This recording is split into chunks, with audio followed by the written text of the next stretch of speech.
요한복음 10장 27절로 29절까지 있는 말씀입니다. 신약 성경 163페이지 있습니다. 요한복음 10장 27절로 29절입니다. 신약 성경 163페이지 있습니다. 우리 다 같이 일어나셔서 성경을 읽도록 하겠습니다. 제가 한 구절, 여러분이 한 구절 교독하도록 하겠습니다. 읽겠습니다. 내 양은 내 음성을 들으며 나는 그들을 알며 그들은 나를 따르느니라.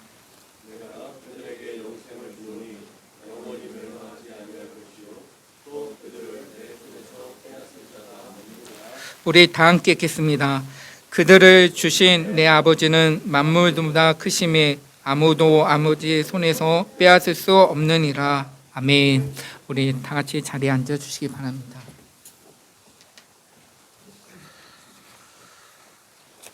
오늘은 구원의 확신을 갖고 살아갑시다 라고 말씀을 정해서 준비를 했는데 이렇게 여러분 이렇게 한번 깍지를 한번 껴보십시오.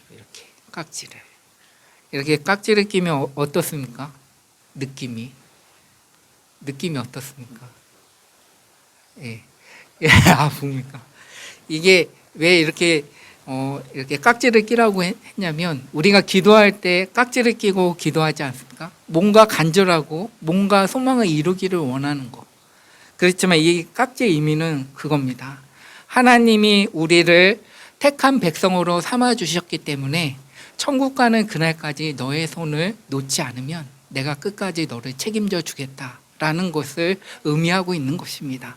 그래서 우리가 기도할 때에도 깍지를 끼면서 간절한 마음으로 하나님께 구하고 이것이 구원의 확신을 갖고 살아가는 주의 성도분들의 특권인 것입니다. 이 특권을 누릴 때 어떠한 일이 있을지라도 넉넉히 이기실 수 있는 예수님의 그 보혈과 사순절 기간일지라도 우리의 몸과 마음을 다스릴 수 있는 분은 우리의 힘으로는 나약하지만 그분의 인도하심 따라 삶을 살아갈 때는 능력이 되고 힘이 된다는 것을 우리들에게 말씀하고 있고 또 이 깍지의 의미를 여러분들은 다시 한번 인식하셔서 우리가 삶을 살아가면서 어렵고 힘들고 낙심이 있고 말 못할 그런 어떠한 사정이 있을지라도 이 깍지를 끼면서 하나님, 저의 마음을, 저의 삶을 누구보다도 잘 아시는 하나님, 말 못할 그 무엇을 하나님께 구합니다. 구원의 확신을 갖고 하나님께 구하오니 하나님 들어주십시오. 나의 삶을 인도하여 주옵소서. 이렇게 구하는 저와 여러분이 됐으면 좋겠습니다. 오늘 본문도 그와 같은 것입니다. 양은 앞을 볼 수가 없습니다. 그렇지만 열심히 듣습니다. 왜 들을까요? 살아야 하기 때문에. 그리고 항상 주의 음성을 들을 때, 주의 말씀을 들을 때 우리의 심령이 새로워지는 것입니다. 하나님은 한 분 한 분을 기억하십니다. 한 분 한 분의 눈물과 한 분 한 분의 그 마음과 생각을 이끌어 주실 것입니다. 그래서 예배의 삶은 또 하나님의 성도된 특권은 무엇이냐면 이곳에 교회에 나올 수 있다는 것은 아무나 나오는 게 아닙니다. 나 가야지, 나 교회 가야지. 이것은 아무나 가는 것이 아닙니다. 하나님이 여러분 한 분 한 분을 택하셔서 이 자리에 오게 하시고 너는 내가 택한 하나님의 백성이기 때문에 너의 마음속에 있는 것을 나한테 다 고백하고 너가 어느 곳에 있든지 나를 생각하며 삶을 살아가라 라고 하나님께서는 우리에게 각자에게 말씀하고 있는 것입니다. 66권의 살았고 운동력이 있는 그 말씀은 우리에게 사랑도 베푸지만 날마다 우리에게 너는 내 것이다 라고 말씀하신 것이 66권의 고귀한 말씀인 것입니다. 그래서 믿음은 들음에서 나며 들음은 그리스도의 말씀으로 말미암으리라고 했습니다. 여러분의 5분을 하루의 5분을 어떻게 지내고 있습니까? 여러분 생각하시기 바랍니다. 나의 5분, 하루의 일과의 5분 동안 나의 삶을, 내 자신을 얼마만큼 돌아보고 있는가 라는 것을 생각해 본 적이 있으십니까? 끌려가는 삶이 아니라 이 5분 동안, 오늘 하루의 5분 동안 내가 하나님께 기도하고 말씀을 한 장이라도 읽으면서, 한 구절이라도 읽으면서 나의 뜻을 내세우기보다 하나님, 제가 오늘 이렇게 살고 싶은데 하나님의 뜻대로 나의 삶을 인도해 주십시오. 이것이 구원의 확신을 갖고 살아가는 사람들의 특권인 것입니다. 여러분, 눈을 감으면 어둡습니다. 눈을 뜨면 밝습니다. 그렇지만 나의 삶의 주인 되신 그분이 나의 숨쉬는 순간순간마다 생명을 연장시켜 주신 것은 우리에게 너는 하나님의 생명을 얻은 자녀이기 때문에 낙심하지 말고 흔들리지 말고 나의 삶을, 하나님의 말씀 안에서 너의 소중한 삶을 나에게 조금이라도 드려봐라 라고 우리에게 날마다 격려하시고 응원하실 것입니다. 오늘 본문은 이것입니다. 하나님은 예수님을 믿는 자에게 제사함을 베풀어 주시고 의롭다고 칭해 주시는 구원의 은혜를 철회하지 않으십니다. 사망에 이르는 죄 혹은 성령을 거역하는 죄를 범하지 않도록 지켜주십니다.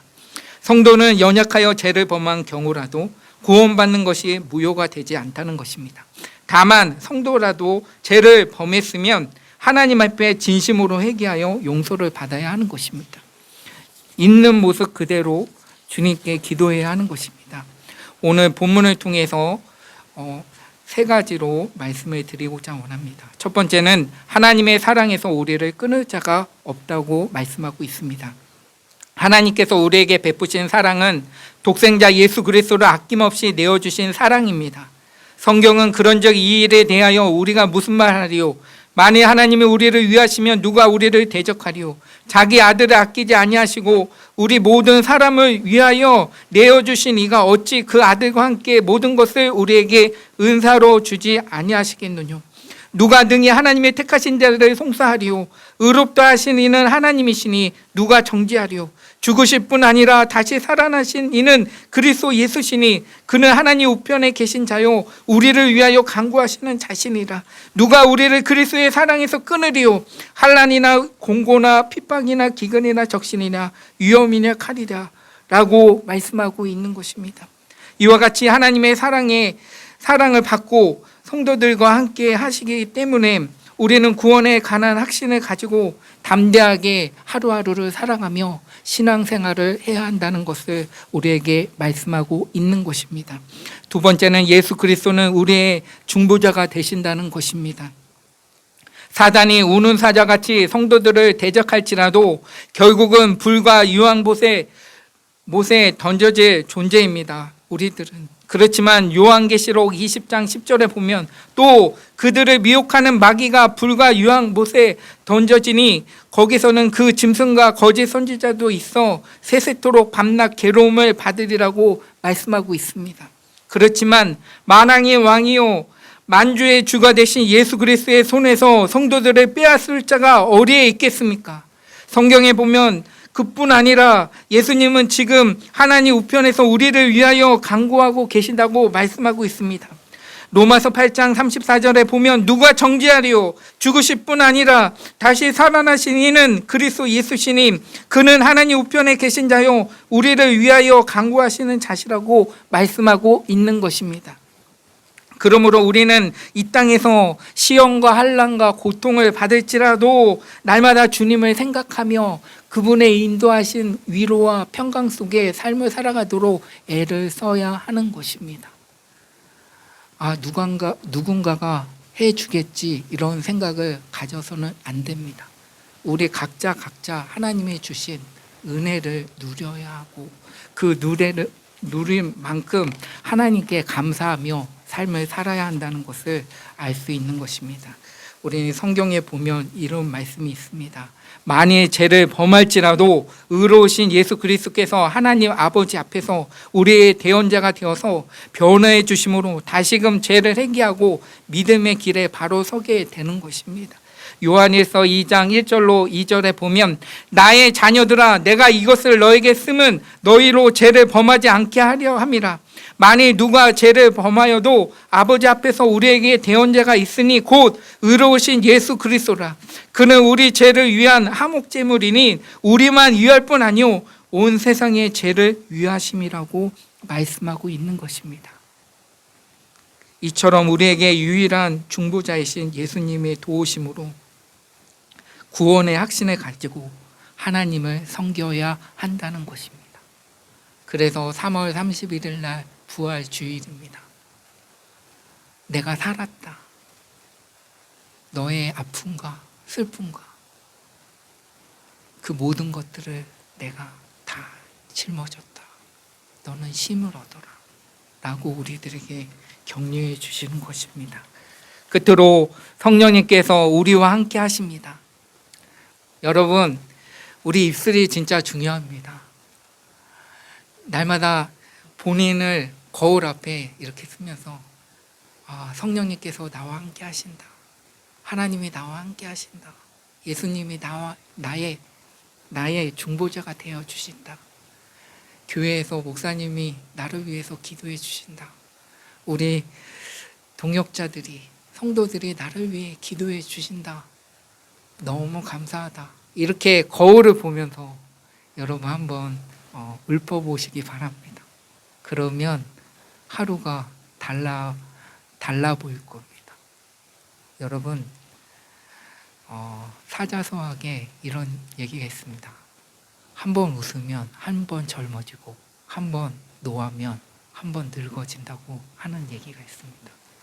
여러분, 거울을 될 수 있으면 하루에 한 번씩이라도 여러분 자신을 한번 봤으면 좋겠습니다. 왜냐하면 하루를 천년 하루같이 보내라고 주님께서 말씀하고 있습니다. 내일은 선물입니다. 저와 여러분이 주 앞에 서는 날이 반드시 온다는 것을 우리는 잊지 말아야 하는 것입니다. 왜 이 자리에 모였습니까?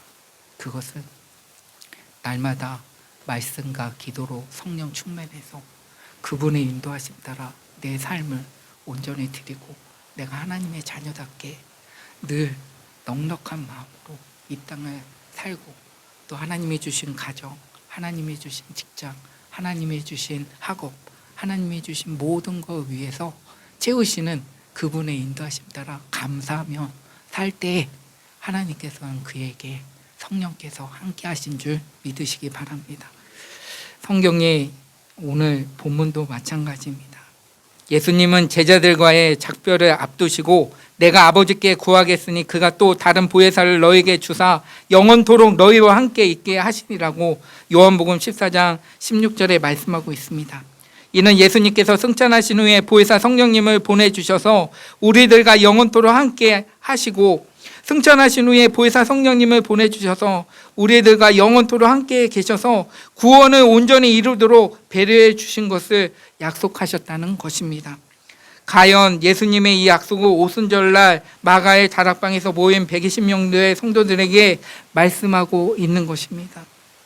성경의 사도행전 2장 1절로 4절에 보면 오순절날이 이미 이름에 그들이 다 같이 한 곳에 모였더니 호련히 하늘로부터 급하고 강한 바람 같은 소리가 있어 그들이 앉은 온 집에 가득하여 마치 불의 혀처럼 갈라지는 것들이 그들에게 보여 각 사람 위에 하나씩 임하여 있더니 그들이 다 성령의 충만함을 받고 성령이 말하게 하심을 따라 다른 언어들로 말하기를 시작하니라고 말씀하고 있습니다. 그리고 성령님은 예수 그리스도를 믿고 하나님의 자녀가 된 모든 성도들 속에 내주하셔서 우리의 연약함을 도와주십니다. 무엇을 구해야 할지 알지 못할 때에도 성령께서 말할 수 없는 탄식으로 우리를 위하여 친히 간구해 주셔서 우리에게 모든 것이 합력하여 선을 이루게 해 주신다는 것입니다. 그래서 로마서 8장 26절로 28절에 보면 이와 같이 성령도 우리 연약함을 도우시나니 우리는 마땅히 기도할 바를 알지 못하나 오직 성령이 말할 수 없는 탄식으로 우리를 위하여 친히 간구하시냐고 말씀하고 있고, 마음을 살피시는 이가 성령의 생각을 아시나니 이는 성령이 하나님의 뜻대로 성도를 위하여 간구하심이니라. 우리가 알거니와 하나님을 사랑하는 자 곧 그의 뜻대로 부르심을 입은 자들에게는 모든 것이 합력하여 선을 이루리라. 이와 같은 성령님의 도우심이 있으므로 우리들은 주 예수 그리스도께서 다시 오실 그날까지 구원의 확신을 가지고 살아갈 수 있다는 것을 믿고 고백해야 하는 것입니다. 데살로니가전서 5장 23절에 보면 평강의 하나님이 친히 너희를 온전히 거룩하게 하시고 또 너희의 온 영과 혼과 몸이 우리 주 예수 그리스도께서 강림하실 때에 흠없게 보존되기를 원하노라 라고 말씀하고 있습니다. 예수님이 희생하신 하나님의 사랑과 예수 그리스도의 중보와 성령님의 도우심으로 있으므로 우리는 구원의 확신을 갖고 이 땅을 살아갈 수 있다는 것을 잊지 마시기 바랍니다. 끝으로 성경 한 구절 읽고 마치도록 하겠습니다. 빌립보서 1장 6절에 보면 이런 말씀이 있습니다. 너희 속에 착한 일을 시작하신 이가 그리스도의 예수의 날까지 이루실 줄을 우리가 확신하노라. 이 구절이 저와 여러분의 삶 가운데 힘과 능력이 되어서 어떠한 일이 있을지라도 이 주님의 품 안에서 끝까지 있어서 천국 가는 그날 우리 천국에서 다 함께 주님을 찬양하며 영광 돌리는 하루하루의 삶이 되시기를 주님의 이름으로 간절히 축원합니다.